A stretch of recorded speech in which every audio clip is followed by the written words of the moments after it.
So one of White's options in this situation is to extend along the third line. I suppose it's valid in this configuration, but it seems like it's played much more often in this configuration. The reason being that in this configuration, this other move that we talked about, the option to kick here, doesn't necessarily guarantee that corner for White. So that's still kind of invadable. Yeah, Black can play this move. Right, and come in and that's not as secure. So because of that, in this situation, it would be more likely that White would play this, but you can still do it here. And this bears some talking about. This is kind of a principle, because we notice that White's playing this move. White's playing this move usually when he has played here. And that's because when White has played this, he doesn't really think about this as his territory, because it's still invadable. So therefore, something else is more useful to do. When White has played here, he does think of this as his territory. Yeah. And so he would kick there like we did in the previous branch. Right. So while this isn't a bad move necessarily, on a professional level, it's probably considered slack, because now you're letting Black, if he wants, come in and take that. Right. Nevertheless, we'll show you this version.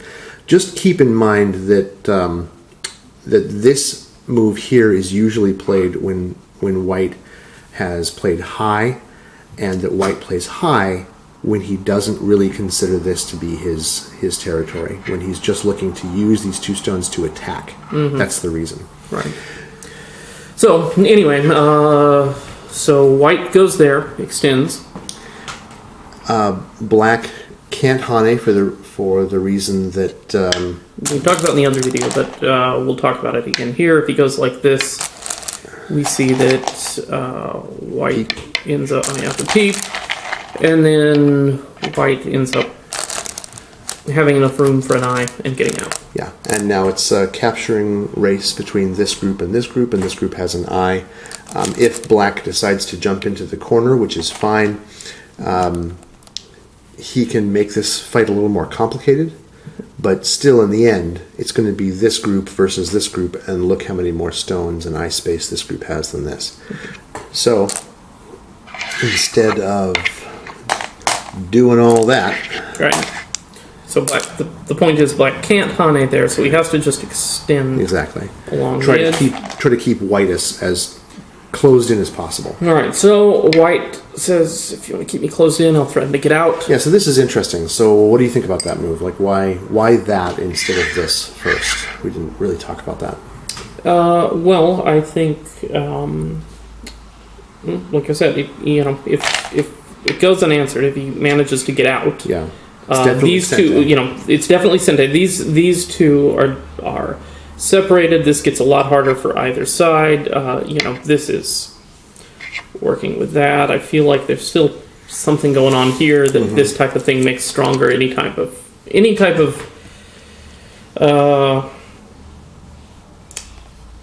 attack or pressure that he wants to put on those two stones only gets stronger with that type of a move. This feels very passive.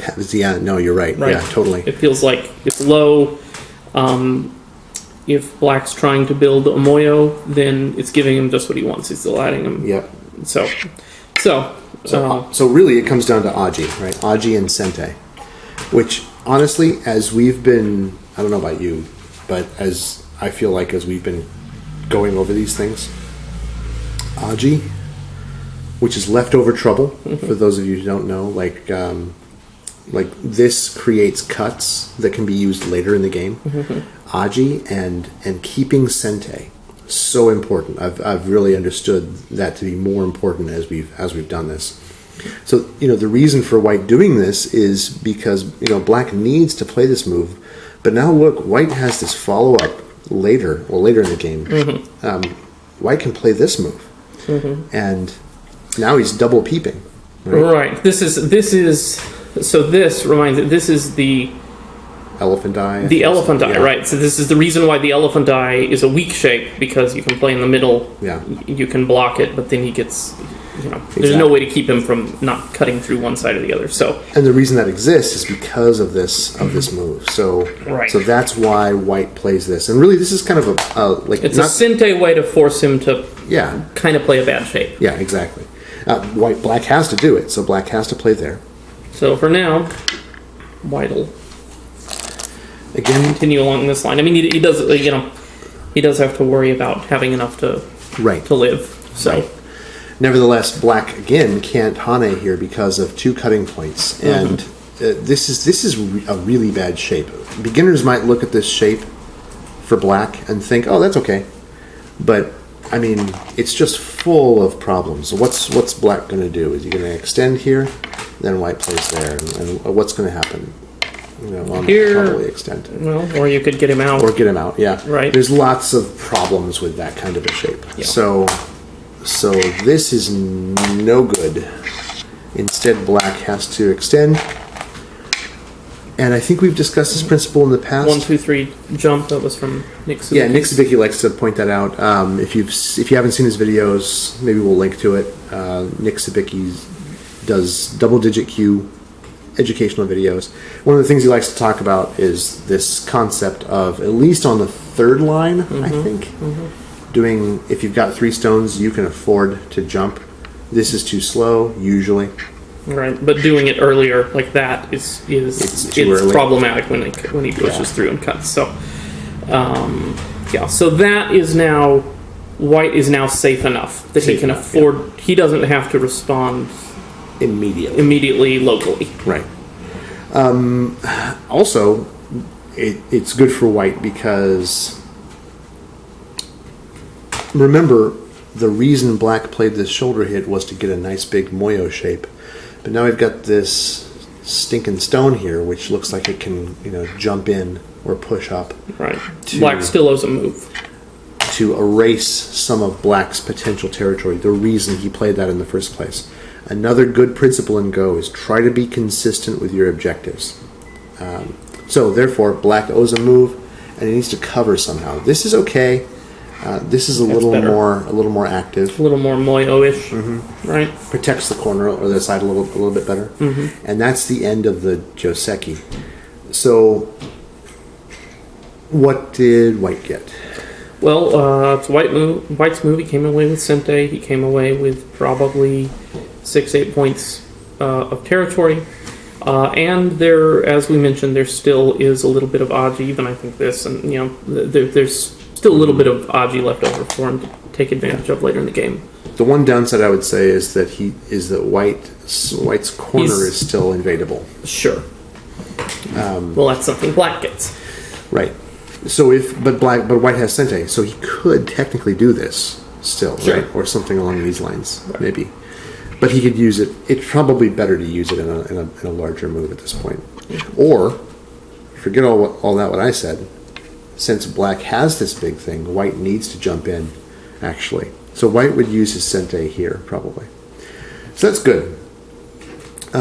Honestly, I think that it's better for white because what black got was he got a shape that has cutting points and Aji, and this is still invadable, and he didn't even get Sente.